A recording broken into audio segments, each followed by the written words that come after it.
സിനിമയിൽ കോമഡി എന്ന് പറയുന്നത് നമ്മൾ കണ്ടുകൊണ്ടിരുന്നത് അതും ഹൊറർ ത്രില്ലർ ആ ലെവലിലേക്ക് മാറുന്നുണ്ട്. ഒരു പ്രേക്ഷകൻ എന്നുള്ള നിലയിൽ എന്ത് പറയും? എനിക്ക് തോന്നുന്നതേ ഇപ്പോൾ ഈ ന്യൂ ഏജ് ആണല്ലോ, ന്യൂ മീഡിയ, സോഷ്യൽ മീഡിയ, ആളുകൾക്ക് ഒരുപാട് സിനിമ കാണാനുള്ള അവസരമുണ്ട് ഇപ്പം.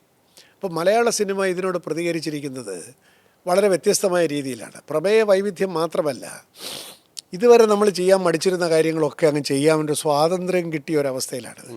നല്ലതോ ചീത്തയെന്ന് എനിക്ക് അറിഞ്ഞുകൂടാ. സ്വാതന്ത്ര്യ പ്രഖ്യാപനം നടന്നിട്ടുണ്ട്. പക്ഷേ ഈ സ്വാതന്ത്ര്യം ഒരു വളരെ പ്രതിഭാശാലികളായിട്ടുള്ള കുറേ പേര് വന്ന് ഈ സ്വാതന്ത്ര്യത്തെ മെരുക്കിയെടുത്ത് മലയാള സിനിമയ്ക്ക് വലിയ നേട്ടങ്ങൾ വരാനുള്ള ഒരു തയ്യാറെടുപ്പിലാണ്. ഇപ്പോഴത്തെ ഘട്ടത്തെപ്പറ്റി എനിക്ക് വലിയ പ്രതീക്ഷയില്ല. ഇപ്പോൾ ധൈര്യമുണ്ട്, എന്തും ചെയ്ത് കളയും. പിന്നെ ടെക്നോളജി പിള്ളേർക്ക് നന്നായിട്ട്, പുതിയ കുട്ടികൾക്കൊക്കെ ടെക്നോളജി അറിയാം. ഈ ടെക്നോളജിയും പക്ഷേ പ്രമേയത്തിൻ്റെ കാര്യത്തിലൊന്നും ഒരു ഗൗരവമില്ല.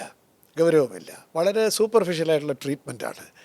അതിനു പകരം ഈ ടെക്നോളജിയും ഈ സ്വാതന്ത്ര്യം ഉപയോഗിച്ചിട്ട് നമ്മൾ പറയേണ്ട കഥകൾ നമ്മുടെ സമൂഹത്തിലുണ്ടല്ലോ.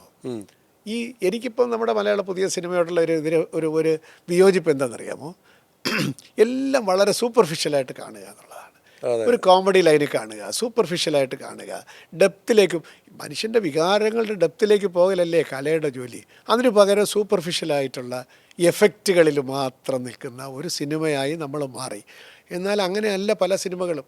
ഇപ്പോൾ മറാഠി സിനിമയായാലും ബംഗാളി സിനിമയായാലും ഒക്കെ തന്നെ എന്തിന് ഫോറിൻ ചില ഫിലിംസ്, ചില കൊറിയൻ ഫിലിംസൊക്കെ കണ്ടാൽ സാധാരണ ജീവിതങ്ങളിൽ നിന്ന് അസാധാരണമായ സിനിമ ഉണ്ടാവുകയില്ലേ? ആ ഒരു ക്ഷമ ഇവിടെ ഇല്ല.